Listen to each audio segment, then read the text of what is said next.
Of all the different type of pictorial drawings, 3-point perspective is most definitely the most difficult. But let's take a shot and see what we can do with it. To begin with, we need to set up a horizon just like we do with any other point perspective drawing. From there, we're going to establish a couple of vanishing points, and we in fact need 3 total vanishing points. 2 of them are going to exist on the horizon, and 1 can exist somewhere down on the page. Doesn't matter where it's at, but everything that's going to happen is going to happen between those 3 dots. And we're going to establish a dot somewhere on that page in between all 3 of them. This is a construction dot. It's there just to give us a starting point. And what we want to do is we want to connect all the vanishing points to that one particular dot. So I'm going to start off with my left vanishing point and draw it to that dot. My bottom vanishing point, I'm going to go to that dot. And my right vanishing point to that dot. From there, I'm going to establish another construction dot on there. And this is to give me the total height of the object. And I'll connect my left and my right vanishing points to that. My bottom vanishing point is already connected. And what we've really just done is establish the upper and lower bounds for the front view, as well as the upper and lower bounds for the right view. What we now need to do is establish our width and our total depth for the object. We've already established our height by this line right here.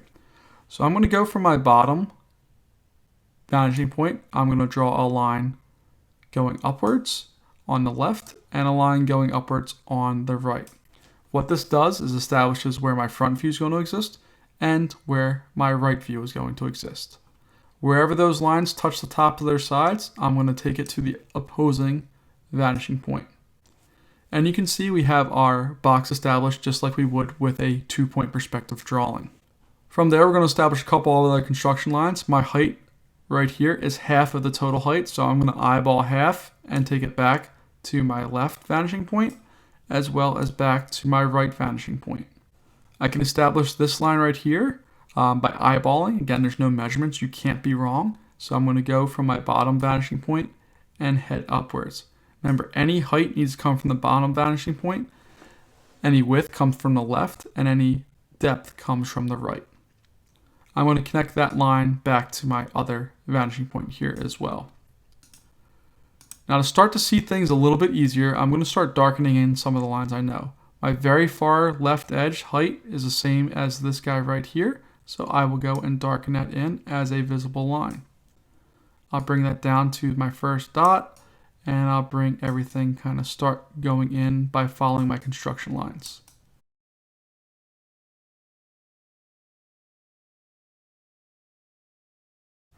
Now all I've done is establish this area right here is the same as this one that we have, and this top area is the same as the top area there. I can also establish my right view.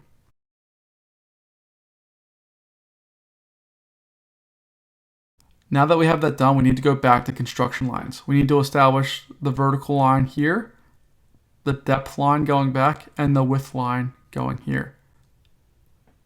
So from my bottom vanishing point, I'm going to draw a line straight up to connect to that, and that will represent my height. From my right edge, I'm going to go take it to the left vantage point. That's going to represent my width.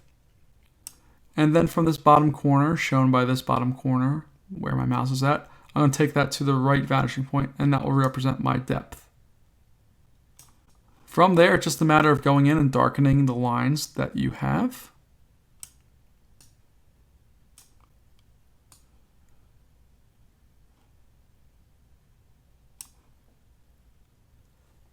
And there we have a 3-point perspective drawing completed.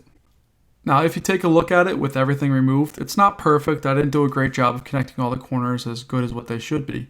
But you can see that I have 3 different views. My front, top, and right are all set up there, but there's no single vertical, horizontal, or depth line showing up on the piece. Every single one is different.